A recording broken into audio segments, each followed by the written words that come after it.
if you've seen part 1 of this video, then you know what I'm talking about. Otherwise, hello viewers, I'm Stutter, and with 2018 officially beginning today, I'm here to see if we can put end of part 2 of the big everything that's good and bad about Dragon Ball Super regarding the Tournament of Power. Like Super this year has been a good series, so let's see if we can count down and let's see where it leave off. So last time we left off on Bergamo with the Crusher vs Son Goku, which only was limitless power. So Goku and Bergamo continue their fight, but suddenly the Zen exhibition match comes to its end, and then the Tournament of Power starts shooting beginning. So the universe that's with most fighters remaining, or the last fighter standing will we declare the winner of the Tournament of Power. But suddenly, a mysterious fighter from Universe 11, the Pride Trooper universe named Topo, appears on the battleground and challenges Goku to a fight. Like says, oh, shh, Son Goku, I want to fight you. Goku, who is unsatisfied after his short fight with Bergamo, knowing that Goku versus Bergamo didn't last long, Goku agrees to have his fight with Topo. So now those two prepare to battle. So that was 81. So now we have 82. Never forgive Son Goku. Topo, the warrior of justice, intrudes. Son Goku, Yoro Sumagi, Segi no Senshi, Topo Ranyu. After Topo gets Zeno-sama's blessing to proceed on with his interruption, Goku and the Pride Trooper known as Topo begin their fight. So, as the battle begins, Topo realizes he gets an advantage over Goku. Before I continue, I'm actually going to show you the screen so you can find out, so you can catch up, or you can read on your own. So let's get started, shall we? So now I might do the rest of the video like this. So now, Topo gets the upper hand and starts to dislocate Goku's shoulder. So with Goku's shoulder dislocated and in pain, Goku responds to this by attacking with a flurry of blows. But then Topo manages to grab Goku in a bear hug. That's where he published. So right now, with Topo doing his bear hug, he starts draining the life out of Goku. So right now, Goku's in imminent danger. With Goku knowing that his life is starting to get his life has disappeared, Goku immediately goes to Super Saiyan Blue, which he has forced to in order to escape the hug. Goku then quickly gains the upper hand in this form as a Super Saiyan Blue and starts damaging Topo with a Kamehameha. Just as Goku and Topo begin powering up even more, the Daishinkai decides to put down the device saying, "Okay, that's enough." As Topo leaves the ground, he reveals to Goku that Universe 11 has a warrior that's even stronger than him, named Jiren. The Daishinkan also creates a martial arts arena. The Grand Prix starts building up the arena suitable for the Tournament of Power. Meanwhile, in the world of the Kai, Beerus and Goku Beerus and Goku start getting into an argument over Goku's relaxation and negligent attitude, but Whis breaks it up. Right now, the group decides to go to Capsule Corp to begin their future strategy. So right now, they have to start recruiting the strongest. Universe 7 start recruiting their warriors in order to enter the Tournament of Power.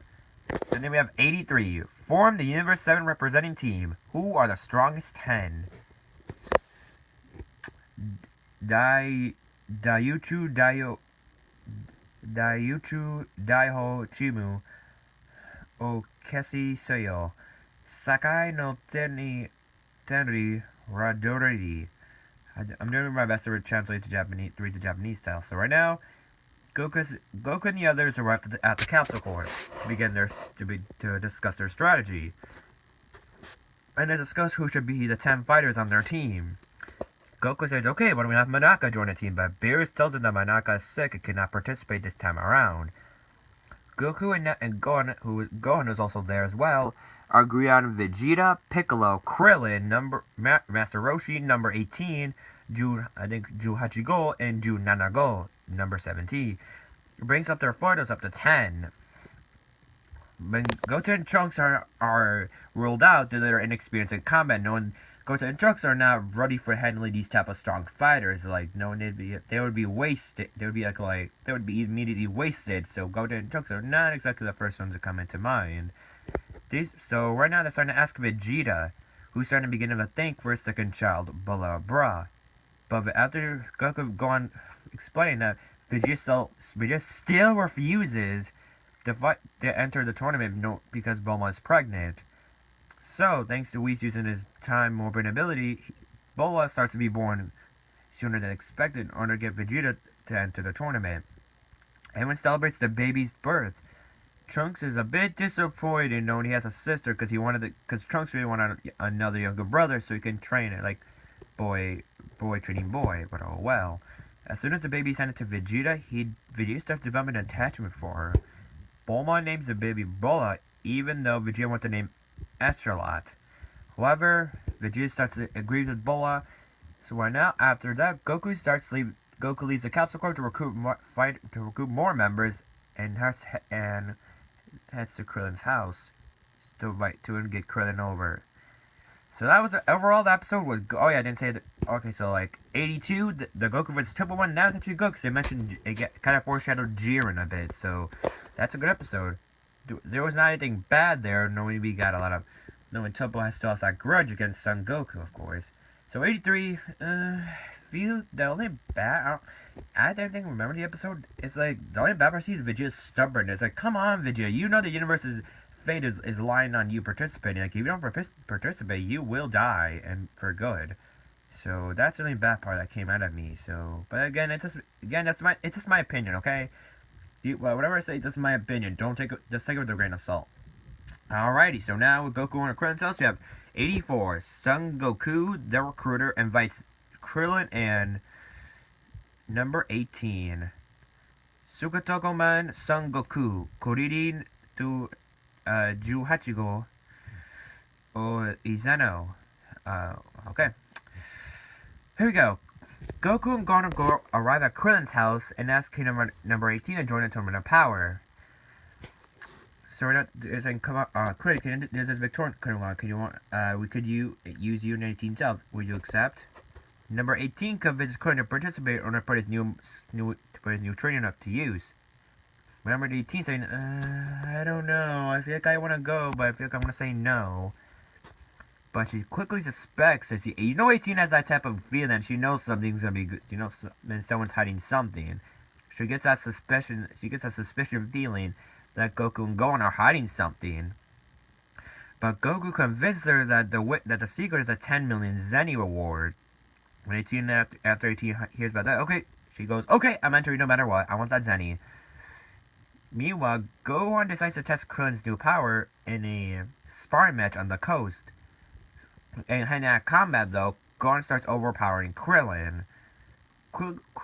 But after a while, Krillin starts defeating Gohan by blinding with a new movie created called Solar Flare times 100 and knocking him to the sea, giving Krillin the victory.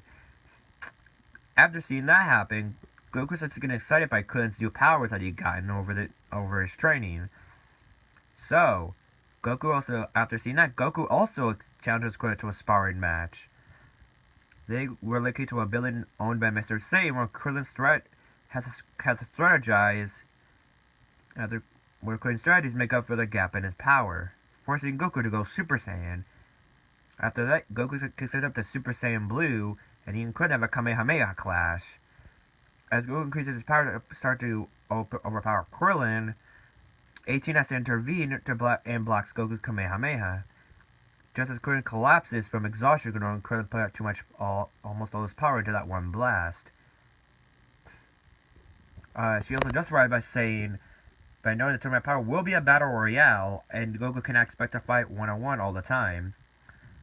Goku ends the match and realizes he has to adjust his tactics to win the tournament power. Now all matches are not going to be one-on-one. Maybe like 1-on-2, 1-on-3, 1-on-4, and you just can't expect one-on-one most of the time. And Goku's wondering where number 17 is, knowing that again he's been revived thanks to the Cell Saga. Remember, he was killed by Cell when Cell absorbed it, and he died. So Goku, do you know where 17 is? So 18 tells Goku that 17 is working as a park ranger or a wildlife preserver, but she doesn't know 17's exact location. So, feeling stumped where 17 could be hiding, Goku decides to go to the lookout as Dende to find number 17 for him before it's too late. So over the episode is good. We saw Krillin get a new move. We saw Krillin and Gohan having a sparring match and have a battle of the old buddies, Goku versus King Krillin. And seeing this over times 100 because Taiyokins! On Gohan though, that's really awesome. Man, there was like a funny, again, this 18 suspicion feeling, which you go, you're hiding something, you two. That moment in the episode also got me getting a few chuckles. So yeah, overall this episode lands in the good category for showing off. For not pretty good episodes. We have escape. Jeez, we kept taking. We're not going back. Here we go. 85. The universe begin to make their moves, their individual motives. Yugoku dasu yuchu. Sore zore no omo waku. So, Goku going decide to split up both so they can gather more members as fast as possible. Because going their own separate, one person goes one way, the other person goes the other way, can make recruiting members quicker. It can make things quicker. So yeah. So right now Gohan decides to leave to recruit Piccolo because they need Piccolo's help. While Gohan's doing that, Goku prepares to go to the lookout, at least for now. When Goku's on his way to the lookout, he encounters Majin Buu and Mr. Satan training. When Goku sees Mr. Satan, after Goku talks to Mr. Satan because they haven't seen each other in a while, ever since the Zen exhibition match, Goku sees that Buu has lost a lot of weight. And he's got much slimmer, so meaning so just imagine evil Buu, but pink. That's very much of what Majin Buu is. He's like skinny now, not fat. So, Goku decides to have a sparring match with Majin Buu to see how strong this skinny form can be. So, Mr. Satan comes up with rules like the rules of the fighting stage. If you fall off the roofs, you lose the match. But after a while, Buu starts defeating Goku by overwhelming him with ki blasts, and Goku gets knocked off the stage. Meanwhile, while Goku and Gohan are doing that, Kai, the Supreme Kai of Universe 11, the Pride Trooper one, he gathers all the Supreme Kais involved in the tournament, except for Universe 7's Beerus and Whis. The ones who appear are pretty much ostracized due to Goku's involvement with the creation of the tournament. They feel like they feel angry at Goku. The Universe 11 Supreme Kai tells the others that he should request that Zeno shouldn't erase all the universes. But all of them start getting afraid, and they should be afraid because they know if Zeno says no, they're going to immediately regret it because of Zeno's wrath. Meanwhile, Choppa gathers all the gods involved in the tournament except for Beerus because he's too busy. After finding out about the Supreme Kai's meaning, they discuss about Goku. Well, that's going on. Meanwhile, in Universe 11 as well, Toppa recruits his fellow Pride Troopers Kahizuro, Kaseru, and Disupo. Well, that's going on. Champa also contacts Kaba and demands he wants more powerful Saiyans, since Champa says, I want more Saiyans! Give me more Saiyans! And Kaba goes, While the other universes are having their discussion meetings and recruiting, Goku finally gets to the lookout and meets Mr. Popo and Dende. Because Goku hasn't seen those two in a long time according to the series. Well, for right now in Super, since, yeah. And Goku then learns about 17's location. While that's going on, Gohan asks Piccolo to train him because he feels like going straight at this point, it's still not enough. So Gohan prepares to train with Piccolo as well. So while Gohan's going to be training, Goku's going to be finding number 17. So overall, the episode was kind of good. So we got Dende, we see Goku versus Skinny Buu, which is really a fun sight to see. We got to see Majin Buu skinny, since we never thought it was never possible to see Majin Buu get so skinny over time. And the fight between Goku and Buu was actually fun as well, so yeah. And the meeting was actually the interesting part as well, seeing all these Kais and gods gathering together to talk about Goku and the Tournament of Power. So overall, good episode. That lands in the good category. But don't worry, the bad episodes are on their way. I can guarantee you that. 86. Frisk Cross for the first time. Android 17 versus Son Goku. Hajimete Majiworu Kubushi. Jitsu Ningen Junanago versus Son Goku. On their way to the where 17 is working, Dende prepares to talk to Goku, and he explains that after the conclusion of the Cell games, after Cell's defeat, 17 has gotten to start a family. He's gotten so much stronger than his previous than before. And also, we got here's where Ube gets a brief mention. Daniel reveals that Kid Buu, remember him? If you remember Goku vs. Kid Buu, Goku asked for Kid Buu to be reincarnated as a good guy. Kid Buu is reincarnated as an Earthling with massive fighting potential, and asks Goku to train him when he's old enough. So when Oob is old enough, Goku can train him. That's like a reference to Oob. So we see Oob gives a brief mention. So yep, he is canon now because Dende mentioned it, I guess. When Goku finds out about that, they finally reach the island where 17 is. So after that, Goku flies down to see 17 defeat a group of poachers because 17 is trying to defend the preserver, the wildlife preserve. As Goku and 17 get to know each other, because again, Goku saw 18, but he never met 17 because 17 was absorbed by Cell, and Goku never got the chance to see 17. So yeah, there's that. So after that, Goku 17 team up to scare off the poachers. Well, Goku 17 finally get to meet each other, introduce each other. 17 explains to Goku that the poachers are after the last Minotaurus to steal its rare and valuable horns. So Goku 17 have a sparring match. 17 easily matches Super Saiyan Goku, which causes Goku to transform to Super Saiyan Blue.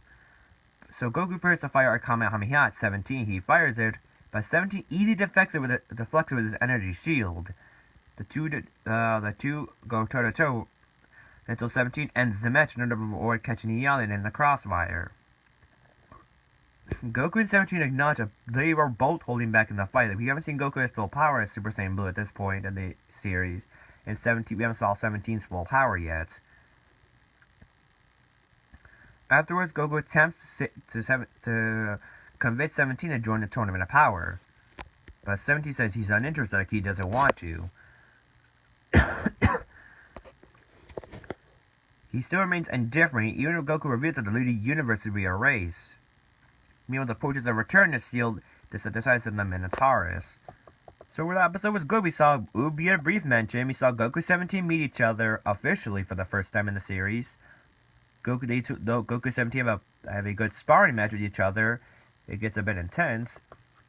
We see 17 have attitude towards the Tournament of Power. So yeah, the episode lands in the good category, so today's a good episode after all. So hunt the poachers. Goku 17's United Front. I might not do this. I have not seen this episode, so I'm gonna imagine in my head. So hunt the poach. Mitsuryo Danokari. Goku to Junanago no Kyoto. Goku entices. Well, the episode begins with Goku enticing 17 with the wish of the Super Dragon Balls. As 17 starts to consider Goku's offer, the poachers have returned and abduct all the aliens' animals. Goku uses his instant transmission technique to teleport him and 17 aboard the ship before it could escape, and they're too late. After both Goku and 17 defeat the poachers, 17 sets off to defeat the leader, while Goku remains behind to battle the rest of the poachers. 17 finds and confronts the leader and easily puts him down for the count. Goku catches up to see the leader, just as the leader puts out a switch and threatens to self-destruct if he's not released. He says, "Okay, if you don't let me go this instant, I'm gonna blow up." 17 smashes him out of a window, which brings them both to deep space. Goku manages to use his instant transmission to warp them all to King Kai's planet. Didn't contacts Goku and informs that the leader's throw is a bluff. It's like it's just a lie. Like he's not actually gonna blow up. It's just like a little fake threat. After that happens, Goku 17 return to their animals to their rightful homes. Also, Jocko arrives to arrest the alien poachers. After that's been taken care of, 17 decides to accept the decision. He sets leave the island in the hands of Goten and Trunks. And while 17's gone, and while that's happening, 17 accepts Goku's offer to fight in the tournament power. He helps if 17 survives. 17 helps use the Super Dragon Balls to wish for an very expensive boat like a yacht or a cruiser to travel the world with his family. Overall, the episode was kind of, I mean, it was kind of like filler. Like, I mean, the fake threat, the switch turned out to be when the switch button was pressed, turned out to be like a party gag. The only good part scene is like 17 actually accepting Goku's offer. That's the only good part I can find of it. But otherwise, for me in the episode, I might have mentioned it when, I could have seen better with these poachers. But I guess the poachers are supposed to be kind of like this supposed to be like a filler kind of episode. I mean, it's part of this tournament power. But I wish the poachers could have easily been, that could have been easily defeated. But oh well. My opinions. Don't take it literally. So we have 88. Gohan and Piccolo Teacher and pupil clash in max training. Gohan to Piccolo, Shitai Gekitosu no Genkai Shuguyo. So again, remember, Gohan left the train with Piccolo, so Gohan and Piccolo engage in very intense training. Piccolo explains that Goku has already informed him about the potential eraser of the universe, and that Piccolo's going to participate in the tournament power as well. So that means we have Goku, Gohan, Vegeta, 17, 18, Krillin. We have 6, so we only have 4 left. Piccolo points out to Gohan that Gohan's over eagerness, or his overconfidence, or his hope to protect his loved ones is making him reckless. Meaning, so that happens. So Gohan begins their training match by transforming into a Super Saiyan, and the two continue to spar. Meanwhile, back in Universe 6, Kaba heads to the residence of the retired captain and mentor, Renzo. Kaba asks him to join Universe 6 team, Champa's team for the tournament of power, but Renzo refuses due to his leg injury. But he suggests that Kefla or Karifura instead, who he claims is even stronger than Renzo. So Kaba starts going to see Caulifla, not Kefla, Caulifla. Meanwhile, while that's happening in Universe 7, Piccolo finally removes his ready clothes and has to go all out. And after Piccolo goes all out, he easily manages to defeat Gohan. Piccolo explains that Gohan has tendency to become arrogant when he has the advantage in the battle. When Gohan has the advantage in battle, he starts to get too arrogant. That leaves him too wide open. After being encouraged by Piccolo, Gohan manages to reach a level of power he had against Super Buu. Like he locks his mystic form once again. The two begin to fight again, and Gohan successfully severs Piccolo's arm. However, Piccolo blasts him in the back with a severed arm and defeats Gohan, which proves Piccolo's point about Gohan's overconfidence. That night, Piccolo vows to push Gohan to new heights of power. They both agree to work on the combination moves. So over that episode was kind of good. It's like people and teacher clashing together and we saw the return of Mystic Gohan. A very important form that Gohan lost is going to come back to the series. But it's very good to see Mystic Gohan return. And seeing Piccolo continue to train Gohan until he gets to new heights, that's also a positive. So we got 89, an unknown meteor appears. The Tenshin style dojo's mystery? So, well, that's going on. Goku, with 17, after 17 gets recruited, Goku has to go to Master Roshi's island. But Oolong informs him that Tien and Chaozu started martial arts dojo, that Roshi was headed there to act as his special instructor. Goku decides to make Tien the 10th member of the team and heads out to recruit him and Roshi. While at Tien's dojo, a woman named Yorin, with a grudge against Tien, arrives and requests to join Tien's dojo. Tien denies her addition because her motivation of beauty was unfit for his strict dojo. Roshi drags urine to Oogle or whatever. Never mind. Well, Goku finally arrives to Tien to join the tournament of power, but Tien refuses and declines the offer. But even after Goku attempts to bribe him with 10 million Zenny, Tien's still saying no. He doesn't want to because his dojo is more important than a tournament. Meanwhile, Yorin escapes Roshi's advantage and uses Whipcraft to drive students on a rampage throughout the town. Goku, Tien, Chaozu, and Roshi arrive at the village where Yorin confronts them. Yorin explains she's a former classmate of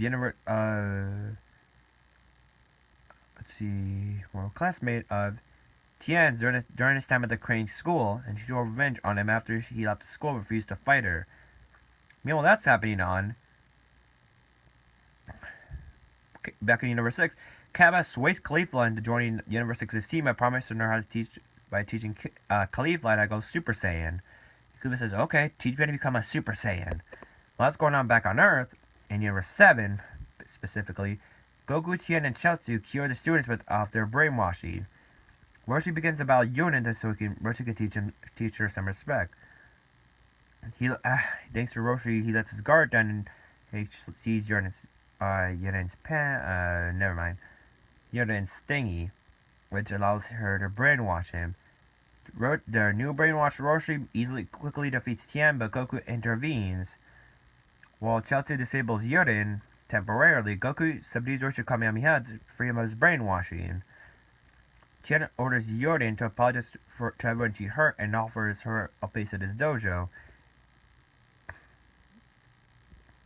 Tien decides to join the Tournament of Power because via the 10 million Zenny Goku promised will repair their village. After about the 10 million Zenny, Master Roshi quickly agrees to join as well. So we have 2 more fighters joining. So yeah, there we go. 90. We have 30 episodes kind of left.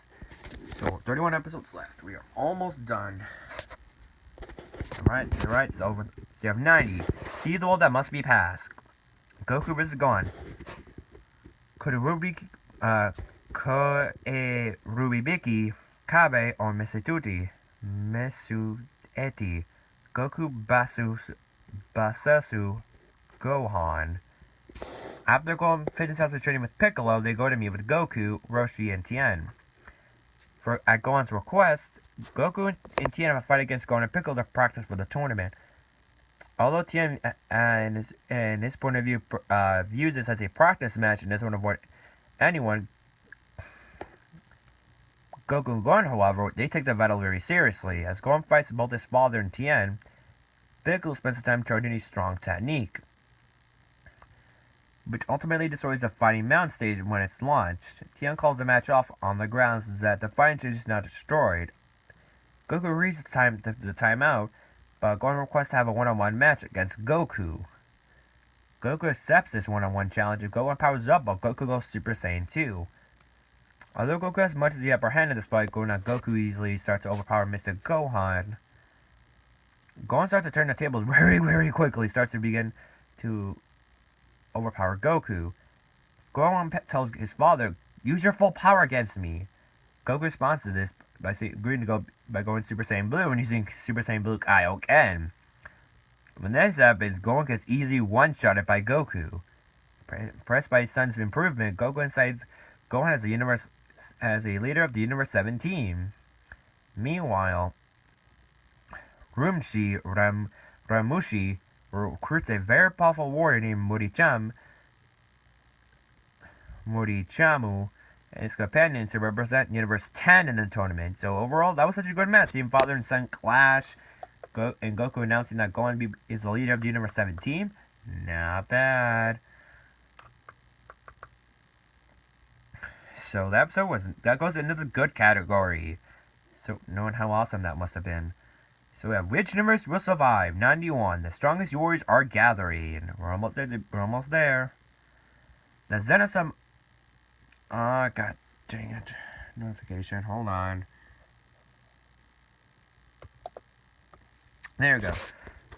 Kachi ni koru no wadono yuchi da. Sokuzoku no seiruru. Sakuyo no Senchitachi. While waiting for all the universes that are participating to gather their warriors, the Xenosamas are suffering from boredom again. To cure their boredom, they observe the universe's progress in assembling their strongest warriors. In 7, Vegeta enters the hyperbolic time chamber to do more intense training by himself, while Goku has a sparring match with Whis in Vegeta's gravity chamber. I think somewhere else, Roshi and Puar are training to remove Roshi's weakness to seduction techniques, which so Roshi will be immune to seduction attacks, in case there are some fighters who might have that ability. The first time it fails badly. Meanwhile, Universe 9, Cedra's word is spread about the potential eraser of their universe. The Pipettes decided to descend into anarchy. The three brothers have been able to find more fighters due to the chaos. Meanwhile, Universe 6, Hit manages to track down the destitute Frost, since after Frost's secret has been revealed, Frost turns him out to a life of crime. And Hit forces Frost to join the tournament power for Champa's team, while he relieves him of his poison needles in the process. Meanwhile, in Universe 11, Topo's comrade Kahizuro is delayed from joining when he aids a cat stuck in a tree. Meanwhile, Universe 2, a magical named Brienne de Chateau turns into her alter ego Ribrianne, in addition for a spot in the tournament. Oh boy, the most hated character. Where have we gone wrong? In 10, however, Moody Cham and his comrades recorded a dance video to improve team spirit. Back on 7, Mr. Satan called an emergency meeting and reveals that Majin Buu has fallen into a deep sleep and cannot join the tournament, which horrifies everyone, knowing that Majin Buu, a crucial fighter for their team, has suddenly turned to sleep. And with Buu asleep, this presents a problem for 7, especially. So now 7 is down one warrior. And we knew this was coming. So we're about to see the most emergency. Over the episode was good. We saw the multiple universes developing their teams. Oh boy, we saw Brienne Chateau. That's what I think of Brienne Chateau for now. I used to like her before, but now I'm starting to lose charm of Brienne, knowing how much of a Sailor Moon character she is. Since people are saying that Brienne is like representing Sailor Moon. So then you have 92, Emergency Development, Incomplete, and Warriors. Kikiku Jetai Hasi. Surawani Junin no member. Go. Oh, here. Yeah, I think for the rest of the video, I might change it to like this, because if you look at all that text, it's going to be too hard for you to read. So I'll just read off on the screen, so it makes it easy for you. There'll be some transitions like this, so yeah. So, Goku immediately starts racing off to Mr. Satan cells. And Goku does everything in his power to wake up Majin Buu, but his attempts are futile as Buu does nothing, as Buu continues sleeping. Meanwhile, all Universe 7's warriors besides Roshi and 17 galloped at the Capsule Corp, since Roshi is training 17 and 17 make sure is guarding E Island preservers to make sure the animals are safe. After Krillin picks up the 10 million Zenny prize that Goku bribed him, Piccolo and Gohan revealed to Krillin number 18 and Tien that the prize of 10 million was a lie, and that if they lose, their universe will be immediately erased. When Goku returns to the Capsule Corp, Krillin is infuriated that Goku goes, Goku! Goku goes, what's going on? Krillin decides, okay, Goku, you lied to me. How could you about the 10 million Zenny? How could you lie to me about that? If there's no Zenny, I'm not fighting with 18. So too bad. After Goku fails to convince Krillin otherwise, Beerus interferes saying, hey, Studerin, it's Krillin. You're staying! And you better make sure you fight Easton within a time limit. That's an order! If you don't, I'll immediately erase you on the spot. Beerus starts threatening Krillin that if Krillin refuses to participate, Krillin doesn't change his attitude. Beerus will me put a Kai Krillin into the pieces. Me and Krillin will die for good.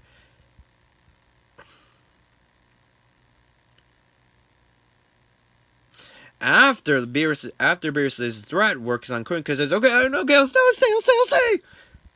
Goku goes, yes. So Krillin and 18 are now staying, since Beerus is keeping them in line. Good job, Beerus. You actually did well there with it. Again, Beerus actually good with that threat. That's a good way, because Krillin's going, But if Beerus had to come in, it would have been all over. Well, Bulma agrees to pay out the promised reward. Meanwhile, back in Universe 6, Cat takes Khalifa to a wasteland away from her palace or her house to teach her to be Cat can successfully teach Khalifa how to become a Super Saiyan. As Khalifa's prodigy, Kale or Kedu, observes them, the weird Guru's going, the weird shy Saiyan. And then the first time she appears she appears shy because he's meeting or talking to Kaba. Kaba attempts to provoke Khalifa into making her transform. When that fails, Kaba teaches Khalifa the ability to transform by focusing her energy on an area in her back, the tingly sensation ability that people are starting to hate. When that works, Khalifa transforms into a Super Saiyan successfully on her first try with that ability. Khalifa tests her newfound power and agrees to join Universe 6's team for the Tournament of Power. That means one Saiyan down with Kaba and Khalifa. She beckons Kale to try out the transformation herself, so we get to see Kale as a Super Saiyan. Meanwhile, in 11, the Pride Trooper universe, Kahizero arrives at the Pride Trooper headquarters, where he and Topo agree to leave the universe in their trainees' hands so they can participate in the TLP. Back on 3, the Robot universe, 2 cyborg warriors named Negirishi and Nariyama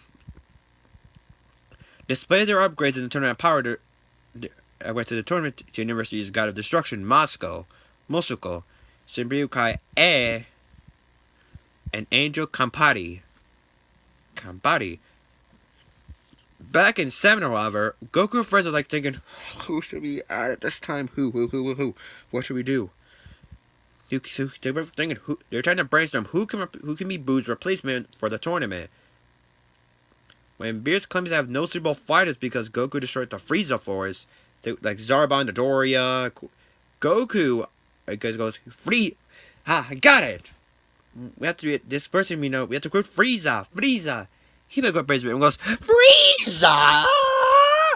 Like everyone's shocked to see Goku mentioned that Frieza will be the replacement. They started. Frieza!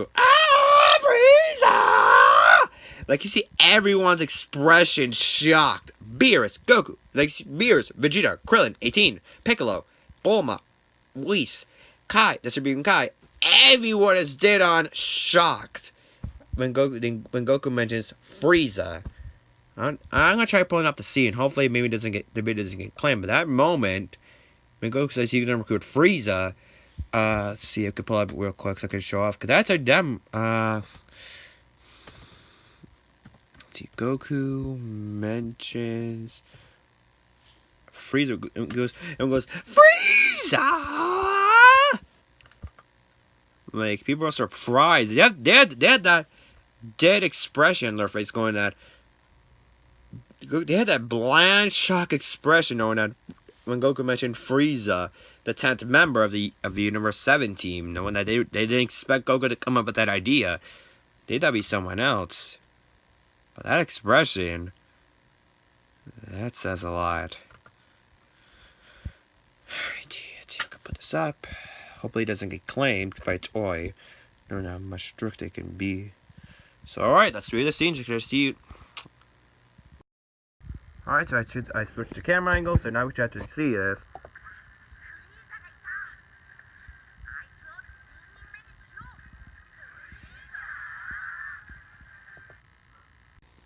That was the moment that episode that summer you mentioned that you saw people go Frieza.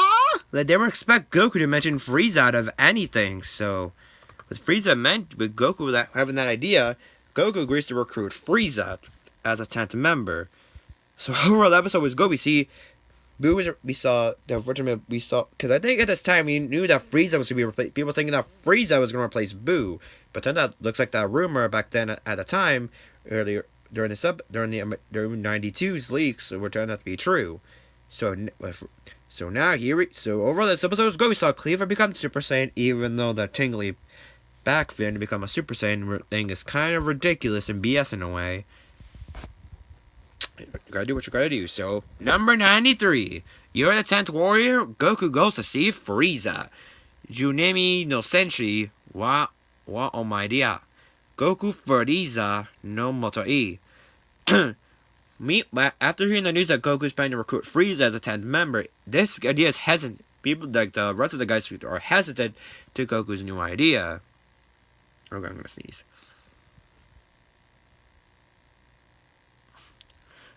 Hold on. Alright, I had to sneeze, guys, real quick. Alright, so he explains that he tends to have Fortune Baba since they want to revive Frieza. He mentions that Baba, Fortune Baba, I remember her, can resurrect Frieza for no more than 24 hours to find the tournament. If Frieza betrays them, then either Goku and Vegeta can defeat Frieza for him. Goku's friends reluctantly agree to this little offer, and Goku sets out to the afterlife to recruit Frieza. But the 7th team are unaware that a spy from Universe 4, Quatelas, is observing them in this discussion. Meanwhile, back in Universe 6, Caulifla and Cab are teaching Kale to become a Super Saiyan, but the attempts come to no avail. Kale begins to despair over her own uselessness, and this enrages her to trigger transformation into an extremely powerful Berserker Super Saiyan like Broly. Let's imagine Broly in Kale. Since Kale has no control over the form, she starts attacking Cabba.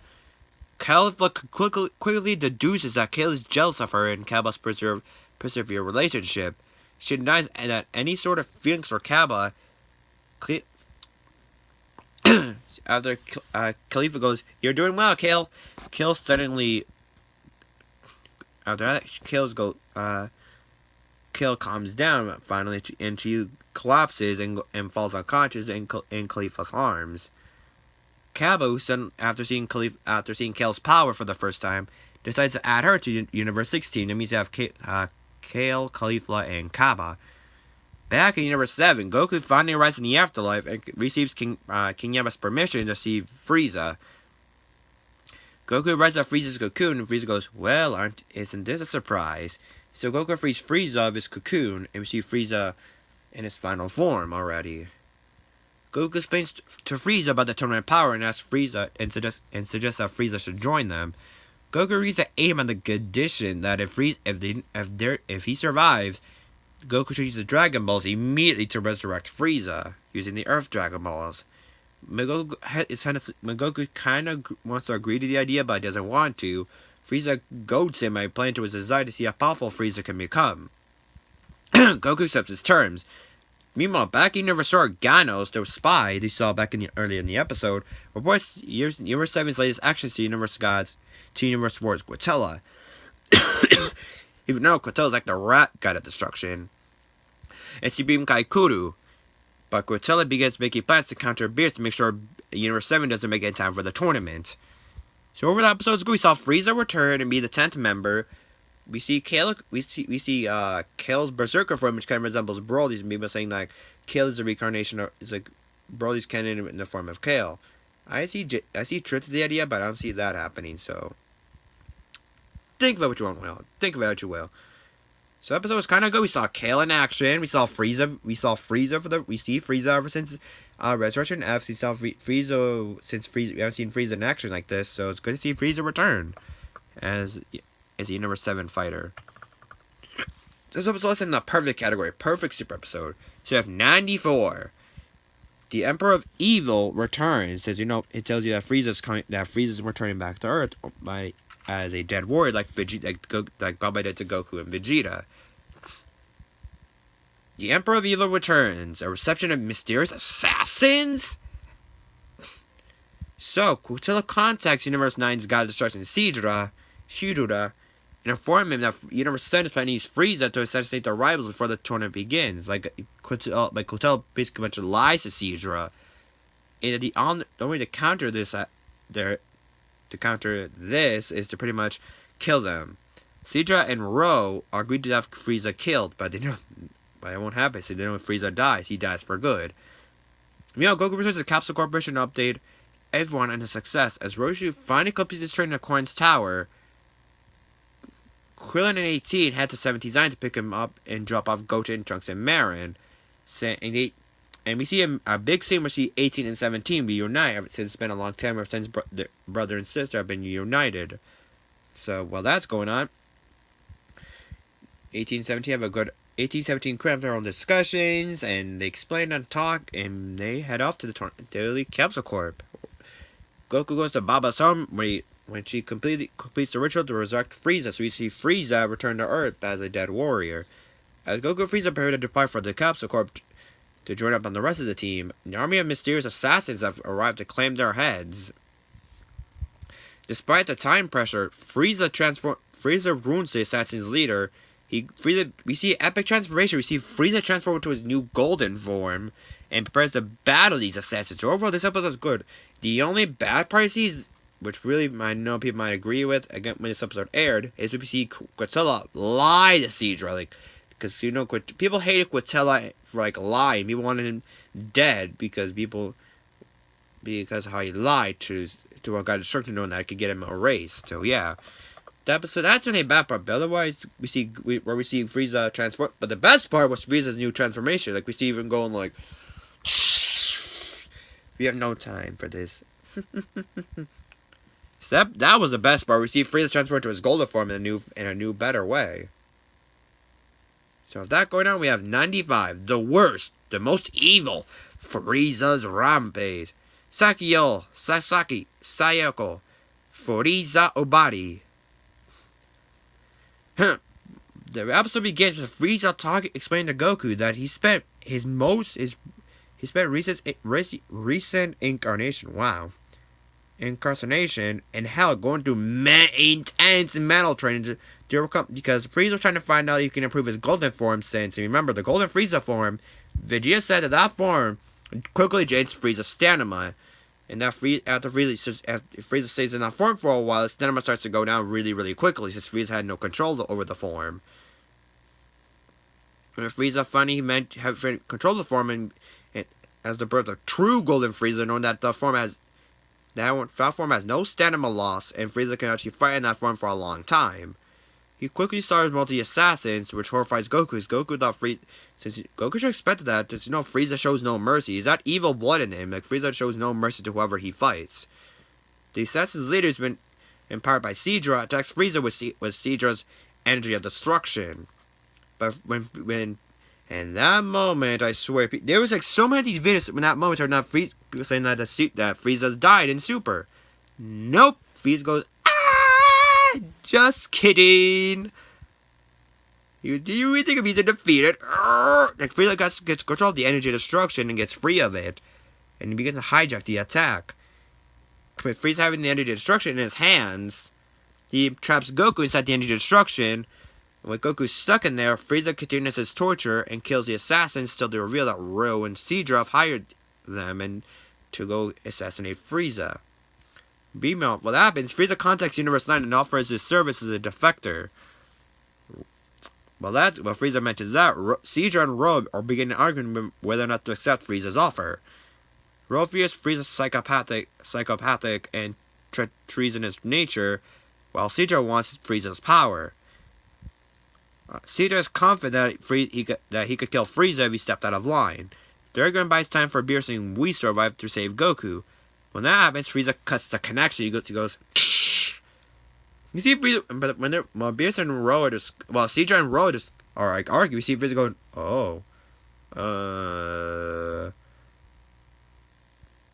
Frieza also mentions in his head. Frieza mentions his new plan. He plans to use the tournament power to manipulate the gods and to suit his own ends. When Beerus and Whis arrive, Goku and Frieza are gonna have a brief sparring match, which ends in the draw, since they knock each other out. Goku, Frieza, Beerus, and Whis return to the Capsule Corp, and the Universe 7 team prepares to travel to the World of Void to finally begin the Tournament of Power. The episode, fantastic, in its own way. We see Frieza's nature, we see Frieza's true golden form, we see Frieza actually kind of agreeing to betray Universe 7 and go to 9, which is part of that theory that Frieza might change universes or betray. We see Goku and Frieza have a brief sparring match. The overall episode, 100 of 100. Best episode ever again. The Super Team knows they were doing at this point. So, alrighty then. Here we go. Number 96. The time is here to the World of Void for the fate of the universe. Meanwhile, in the World of Void, the 4 universes you are not fighting, the 3 universes you are fighting, 1, 5, and 8. Universe 1, 5, and 8's God Instructions, Iwan, Iraq, and Liquor have a brief exhibition match to test the fighting stage, the durability of the tournament of the stage for the tournament of power. After the match is concluded, the Grand Prix orders them to clean their mess and fix the stage before the tournament actually begins. In Universe 7, Golden Machine strategies have the team members stick together to conserve energy and so they can defeat anyone who attacks them. This strategy affects Goku and Vegeta's same pride, because you know that Goku and Vegeta are saints. They'd rather just go for the strongest and leave and annihilate the weaklings. Whis transports the Universe 7 team to the World of the Void. All the other universes start to arrive slowly but surely. Then we see an epic scene where we see Frieza and Frost, the 2 universal counterparts, befriend each other and agree to work together in the Tournament of Power, while Goku singles out Jiren as a potential rival due to extreme power. As the Grand Prix introduces each team, Universe 4 seemingly has 8 warriors on their team, which confuses most of Universe 7, except for Tien, who tells 18 that he can sense a fate presence. After a speed from the Xanos, the 80 warriors prepare for combat. So what the episode was go, the episode was again fantastic. We see the 3 God Destructions, Liquor, Iwan, and Iraq fight. So you can see how well they do. We got a first look at Jiren and seeing how much power and see how he could be a potential threat to Goku in Universe 7. We see an epic scene between Frieza and Frost talking to each other. Again, universal counterparts talking to each other. You know that scene was that scene gave me the shivers every time. Again, episode 10 out of 10. Good job. 97. Survived. The tournament power begins at last. So here we go. The Grand Prix reminds everyone of the rules and officially starts the tournament at long last. A massive free-for-all ensues, so we see all the universe beginning to go all out over each other. Goku picks the target Topo once again, but he's intercepted by Ganos. This is going as planned as well. Number 17, 18, Vegeta and Frieza jump all into the fray. They want to go their own way. Universe 7 gains an early advantage, but Nariyama unleashes a spain tech to knock its opponents off the stage. But Hit and Basil disable it. Universe 10's Rebio attacks Basil, but Basil successfully knocks her off the stage, so now that's one fighter down.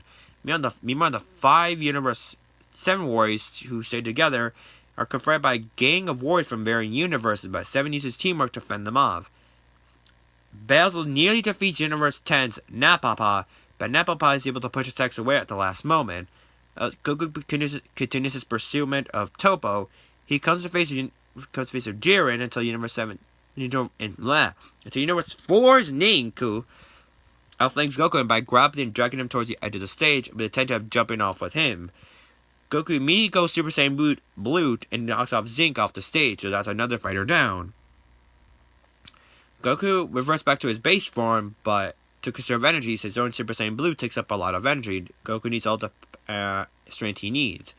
But the trio of the Dangers, Basil, Lavender, Bergamo, and 2 other Universe 9 warriors surround him with 47 minutes remaining in the tournament. So, the episode, again, fantastic. We see the tournament power officially begin, and And we see and people are going to eat, like, we see 7 going against 4, 3, 2, like, everyone's going over each other. Like, we see a massive free for, like, people going all, like, many Universal Wars are going after one another. Like, they're going randomly. They go here, then this, da da da da da. Again, fantastic. We see a few fighters get eliminated, and we see the Trio of the Dangers return us, and a few others trapping Goku. So, again, good episode. 98. All uncertainty, a universe despairs. The episode opens up with Ro, the Supreme Kai of Universe 9, ordering his warriors to attack Goku to avenge a defeat from the Zen exhibition match a while back ago. Goku is forced to avoid fighting his fullest in order to conserve stamina for later in the tournament. Since Goku uses stamina now, it's going to leave him defenseless later. Goku begins fighting Team Universe 9, where the Trio of the Dangers match will overwhelm him thanks to their teamwork. When Vegeta notices that Goku is in imminent danger, he helps Goku out. So Ro sends out 3 more fighters to go against Goku and Vegeta. Team Universe 9 is able to push Goku and Vegeta to the brink until Vegeta tricks Lavender and Hop into accidentally hitting each other. Goku and Vegeta take advantage of the confusion to defeat 5 of the Universe 9 warriors. So that's happening. Frieza and 18 defeat Sorel and Roselle. Which means now Universe 9 is down to its last 3 warriors, the Trio of the Dangers. Only Basil, Lavender, and Bergamo remain in the tournament for Team Universe 9. Goku and Vegeta push them up to the edge of the stage. When we see them at the edge, they prepare a combination beam as a last effort to keep them from falling. But Goku and Vegeta immediately go to blue and knock them off the stage with a final Kamehameha. With all 10 members defeated, Nine is eliminated from the tournament. As well, for all the 9 warriors being defeated, Ro, Cedro, and all their fighters, and all of Universe 9 is erased, except for Mojito, the Universe 9 angel. This amuses everyone. The angel, because you see him with a brief grin on his face, like saying, "Oh well." You go, "Oh well." But after when people see this happen, this horrifies them. They're going, "This is what happens." More of the episode. The episode I kind of hate because we saw this guy, the Universe 9 Kai actually going, we should avenge our defeat. We acted like he's like that Kai. He has like a total don't like the episode. But the best part was when we see Zeno erase 9 off the spot, like he just erases him down on the spot. But that moment was good. So you have 99. Show them Kurin's true power. Misirukuru Kuriri no Sakoru Gajara. After the other warriors recover from the shock of Universe 9's eraser, number 17 reminds 18 they have infinite stamina due to their cyborg bodies. They have no reason to hold back. So 17 and 18 can battle at their fullest, knowing that they are androids and they have infinite energy. Vegeta tries to fight him because, Vegeta have that grudge. But he's blocked by Boltamo, who's immune to damage. But Vegeta manages to pick up Boltamo and nearly throws him off the stage, but Magetta stops him at the last moment. Meanwhile, that's happening. Universe 10's Jim attacks Gohan and his friends. Jim is severely defeated by Roshi. So what happens? Universe Shosa took the intent to learn her guard by faking his own death and then knocks her off the stage with a barrage of Ki Blasts. But Kurin rescues 18 and the 2 defeats Shosa with a powerful combination attack. But they're changed by Universe Source Majora, who is a blind fighter and uses his powerful sense of smell and that sense to locate his enemies in battle. After Majora, now Majora's Mask proves to be stronger than Krillin. Krillin disables his nose by throwing his smelly shoe at him and knocks him off the stage. Krillin both be going, yeah! But we see Son of Frost come and going, well, is that a good reward? Frost appears and knocks Krillin off the stage with a single blow. So Krillin, we see go, well, aren't you? We see Krillin go, Frost goes, yeah! We see Beerus and 18 go, Nani! 18 goes, Frost says, you let your guard down. We see 18 go in a battle pose to go against Frost. Frost goes, time for me to go! So Frost escapes for now.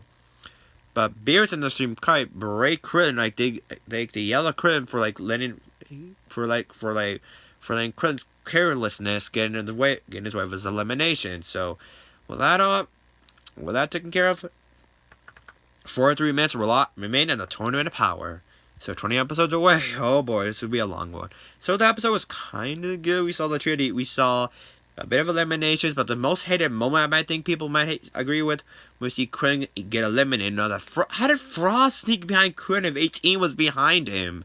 18 was behind Krillin, so how did Frost get past 18? 18 should have immediately warned Krillin, so Frost should have been seen by 18. 18 should have said, Krillin behind you, watch out! But how did... Well, whatever. That's like a little nitpick. People hate about the episode, so... And I kind of agree with it, so yeah. So we have July 23rd's episode, 3 days before my birthday. Out of control, the Savage Berserker awakens. After Universe 7 requests from Krillin's defeat, so Universe 7 has one universe down. Kabai defeats Nadagishi, main Universe 10's Morisam, and confronts Vegeta. So Hit blows off all of Nadayama's limbs and uses his time skip ability to dodge his ultimate attack. Hit flicks him off the stage, so Kale's confronted by Kale's Napapa. Kale's disabled by Universe 10's Napapa and Methiop. They knock her unconscious, attempt to throw her off the stage, but Khalifa rescues her prodigy and defeats Napapa.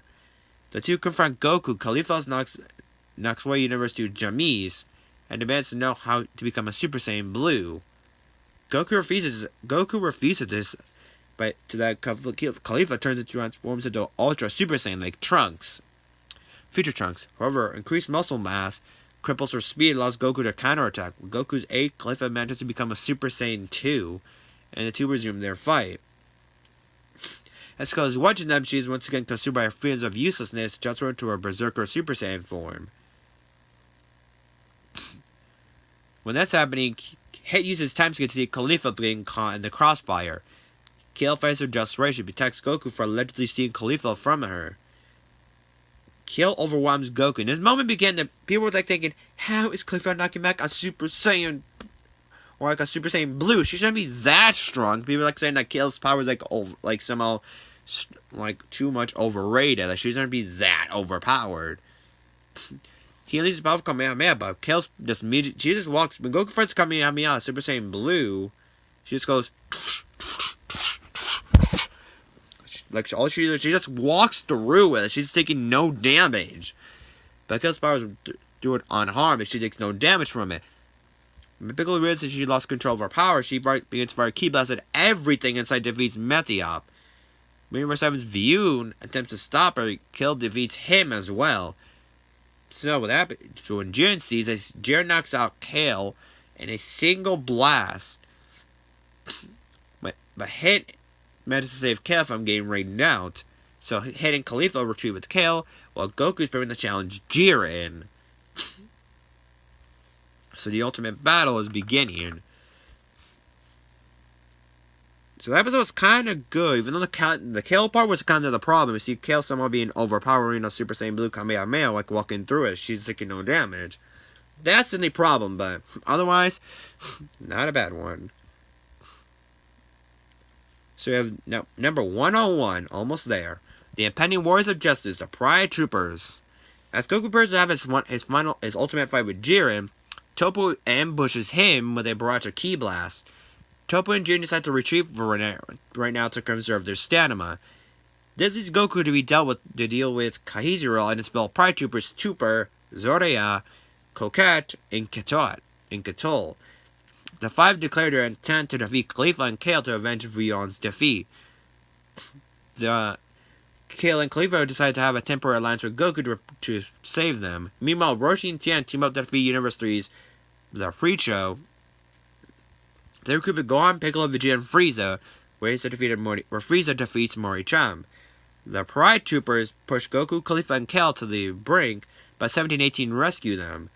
18 and Goku defeat Tupper, while 17 easily empowers Kahizero. The remaining Pride Troopers regroup and focus their assault on the wounded Kale and Khalifa. Coquette seals them in a separate dimension to ensure that Goku 17-18 cannot interfere.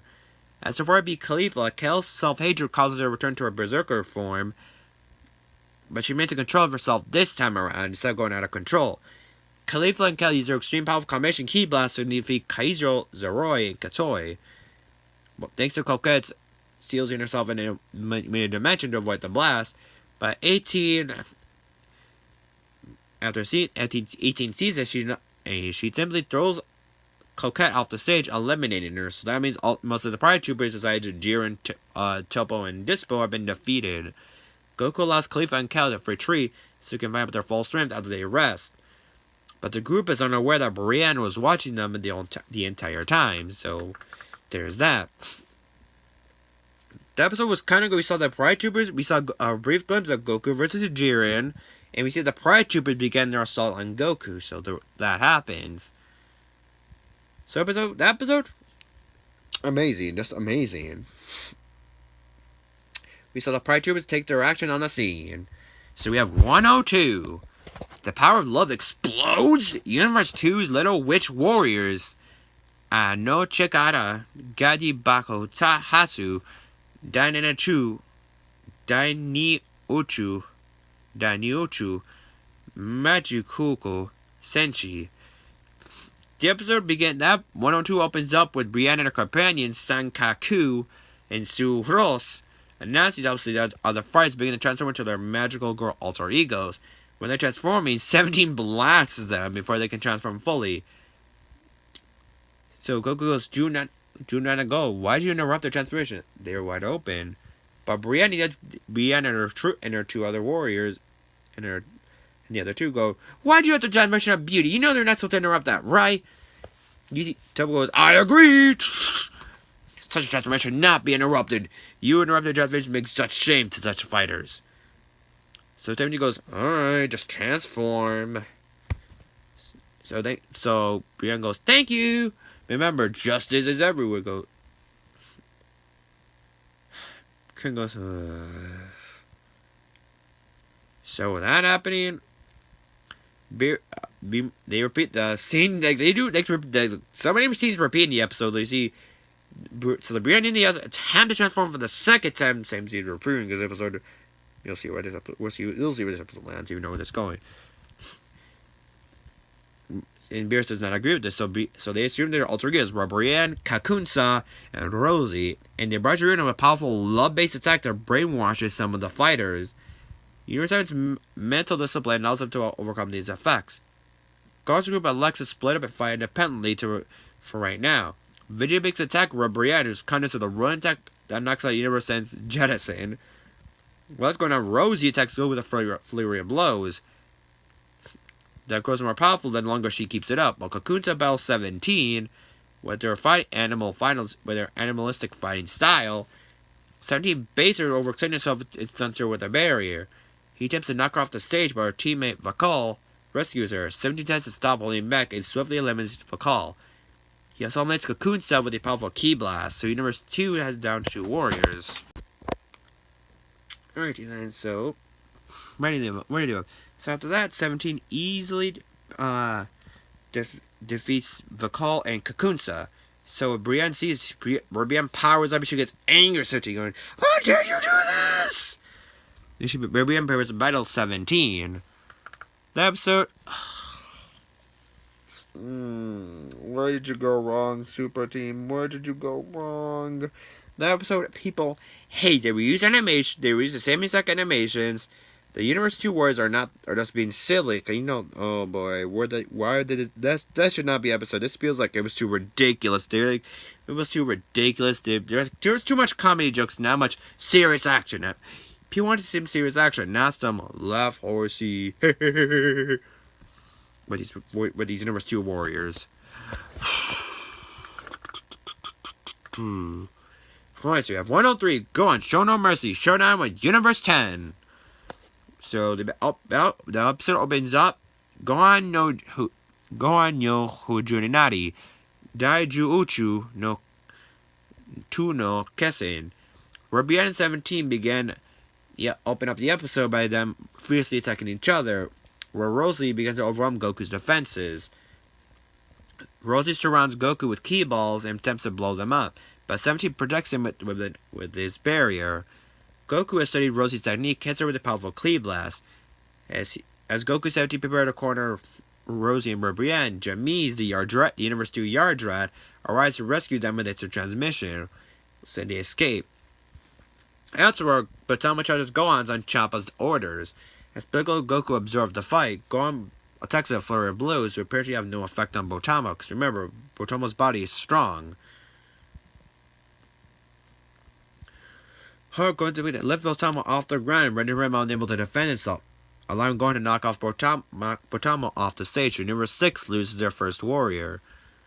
Universe 10's Obani and Rubolt challenge Gohan and Piccolo. Jamise easily defeats Universe 10's Jitty Cole. With 8 warriors eliminated, Kawatsu accepts his imminent demise, while Ramushi remains defiant. Ubuni shifts his ki away from his body to render himself impossible to detect and wounds Gohan. Revolt initially has the upper hand against Piccolo. Piccolo uses Hellstone Grenade to knock out Revolt, leaving Universe 7 with only Ubani. Ubani begins to overwhelm Gohan when Kawatsu wants to cling to life again. But Gohan powers up and powers through one of Ubani's punches, and he counterattacks Ubani's move by locating and hitting Ubuni after he gets hit. Ubani pauses the fight to show his respect to Gohan, but refuses to lose this for the sake of Universe 10. Gohan battles and defeats Ubani with a Kamehameha. All Universe 10 warriors have been defeated. Right before Universe 10 is annihilated, Gohan discovers a locket containing a picture of Ubani and his wife and his child. Gohan Universe 10's Kus, the one with the little hair like this, they mourn Universe 10's Horatio. Kus goes, Kawatsu-san. And Gohan regrets knocking off Ubuni, whatever. The episode was kind of good. We saw a serious moment. Universe 10 was a race in 103, and we see Gohan actually playing a major role in the episode. So yeah, kind of good episode. Has some good moments here and there. So that's in the good category. 104, the Ultimate High Speed Battle. This episode, good episode. Good episode alert. 104, good one by the way. When I saw it, been perfect. The ultimate high-speed battle begins. Goku and Hit join forces. Shusetsu Kusuku Baturu Papasu. Goku to Hitu no Kyoto Sensin. The episode opens up with Disciple challenging Hit to a actual battle and uses his incredible speed to overwhelm Hit's time skips. And this quickly surprises Champa. When Champa finds out that Disposing is countering Hit's ultimate technique. Everyone quickly deduces that Dispos will listen to the sound of Hit's body, tensing up to determine when he's about to attempt to use his time skip ability. Hiru resorts to fight him conventionally, but he's pushed to the edge of the stage. Topo deduces that Hit has adjusted to Dispos fine stars, luring him to a trap. Topo sends Philipparty Bukunshi to back up Dispo. Right before Dispo lands a finishing blow, Hit suddenly turns intangible and sends Dispo over the edge. When Dispo sees below that he's actually going to be eliminated, Kunchi uses ropes made of his own energy to pull Dispo back onto the stage before Dispo is fully eliminated. The two launch a renewal assault against Hit and drive him into a corner. Before they can finish off, you see that Champa uses Vuvusuela. He goes, "Now fight! No, favor 7! Like, I can actually put up that moment again. That episode, Champa's Vuvusuela. Like, that episode, that was hilarious. Champa's Vuvusuela. Hold on, I gotta pull it up. Champa. Here we go. Champa Vuvusuela. Like, it's actually hilarious. Like, Champa pulls out his buzz, tells Champa to pull up his Vuvusuela. Like, why does Champa have a Vuvusuela? Like, why would Champa have one if he needs it? Oh, it's Champa after all. Like, Champa has some funny moments in this arc. Champa has some good ones. Like, Champa has lots of good moments in his arc. Champa has some funny moments in his whole arc, and you'll see how much funny this moment can be. This moment lands in one of them. Where is it? I'm trying to find it somewhere. Where Champa actually uses the Vuvusuela.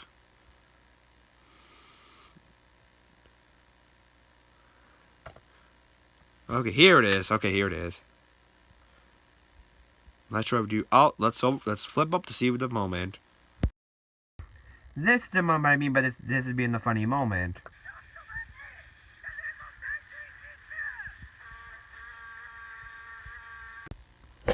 Like that moment, Trevor goes, "That's so bad, we're still living." That sound when they go, that's me using an imaginary Venezuela. But when I can always, when I always go ahead, I can feel like I'm laughing inside my head because I don't laugh here. So with that happening, Goku interferes and rescues him. But when we see Goku appear, he appears as a Super Saiyan God. And people like deducing now Goku can now tap into Super Saiyan God without needing the ritual, which is very amazing. So, Goku uses Super Saiyan God form to counter Dispo's speed, while Hit uses assassination technique to injure Kukunchi. Goku and Hit switch places, where Hit uses a fake time skip to throw Dispo off and wound him, while Goku overwhelms Kuchi with a Super Saiyan Blue form. Hit attempts to eliminate Dispo, but Kuchi rescues him again. Kuchi charges Hit, which turns intangible and knocks him off the stage. Dustin retreats for now and regroups his allies. Topo bans all notions of justice as to focus on survival. Hit decides not to battle Goku for now, thanks for lending him a hand. Goku and Hit vow to settle the score, they both make it to the end of the tournament, so yeah. The episodes kind of go, we saw some fighting modes like Champa's with Venezuela, Dispo versus Hit, and then we see Dispo start becoming a meme, like you saw Dispo. This was already a meme because Dispo acts like a coward. Like like people on the internet are calling Dispo like the Raditz of the Pride Troopers, knowing he doesn't fight. He's more of like a coward. So that episode kind of go. We saw the return of Super Saiyan God Goku. We see Goku and Hit team up, the ultimate team up. People will love to see. So that episode, perfect. 105, a desperate battle, Master Roshi's sacrifice. The episode begins with Master Roshi observing the battles from afar. But Sword Warrior Kawhi attempts to seduce Roshi. However, Kawhi's attempts to attack and bring him back to his senses.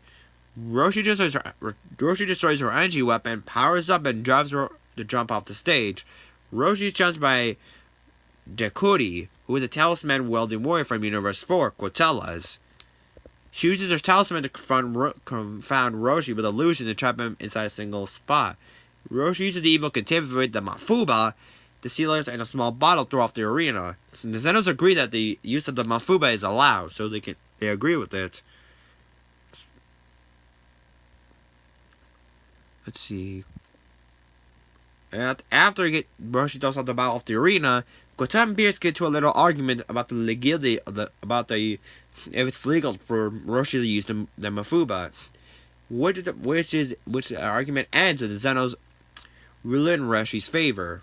Ganos, who enraged at Roshi for eliminating his friends, challenges and powers him to a navy, and Ganos powers up to his ultimate form.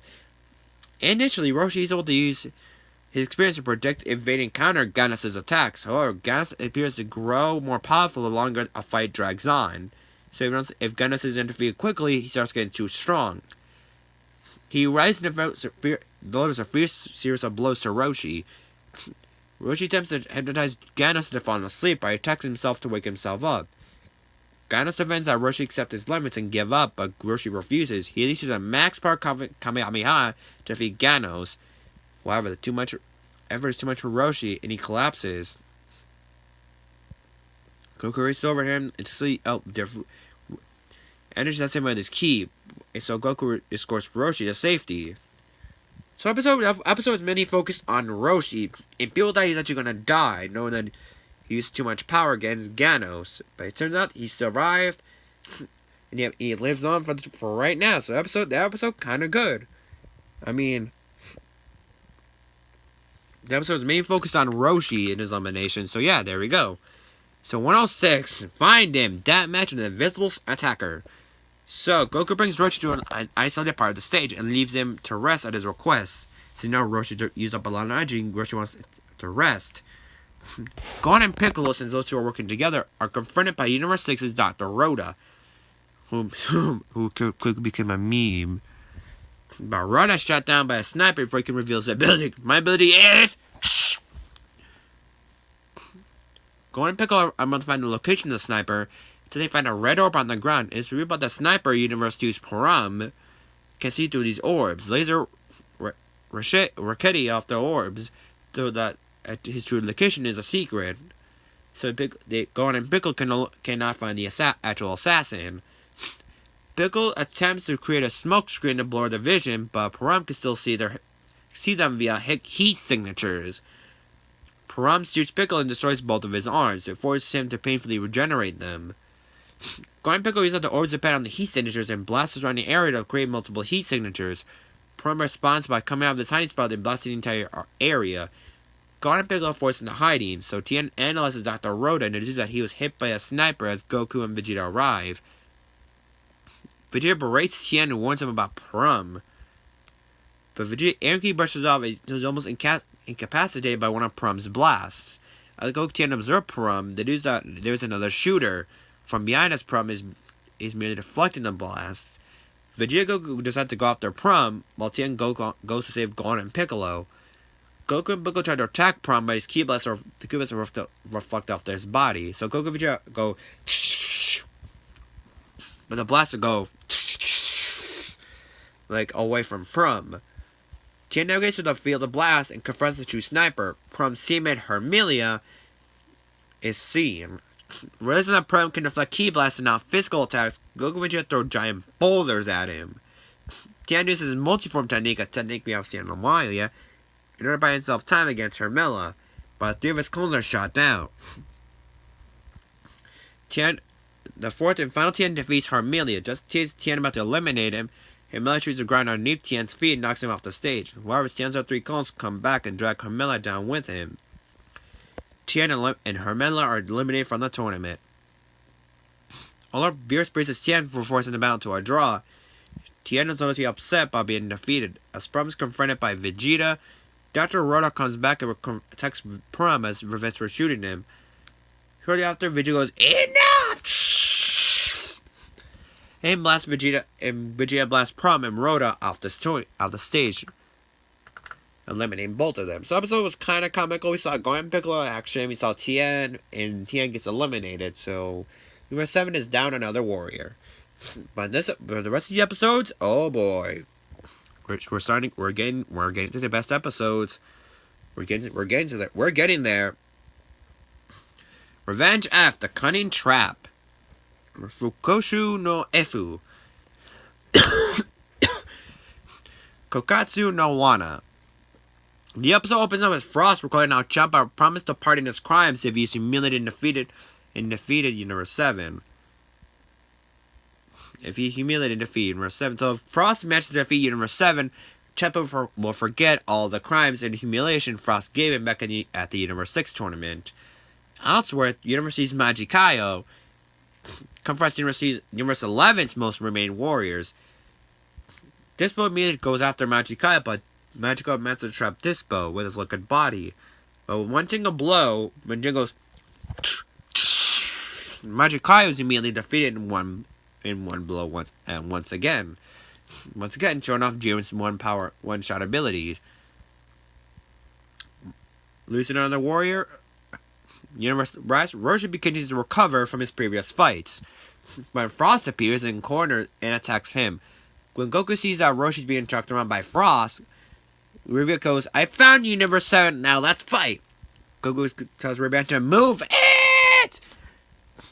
Roshi hits Frost with 3 blows and attempts to use the Mafuba, but the strength proves too much for him. He flubs the attack the first time, and Frost barrages Roshi with Ki Blast and sends him attack towards Vegeta, which provokes him. Vegeta interferes before Frost can finish Roshi. Before Vegeta can defeat Frost, Vegeta appears to reinforce Frost. So Frost, Vegeta, and Vegeta. Alrighty, viewers, so I gotta go. It's 1 o'clock in the morning this time, so next time, guys, in part 3, hopefully, I can't believe I made this a 3-part series. That'll be about 2 parts, enough. We'll continue with 108 and hopefully get to the end of this. Everything about this and this list. So join me next time Hopefully part 3 when part 3 will go live. So thank you so much for watching. I'll see you later. Bye.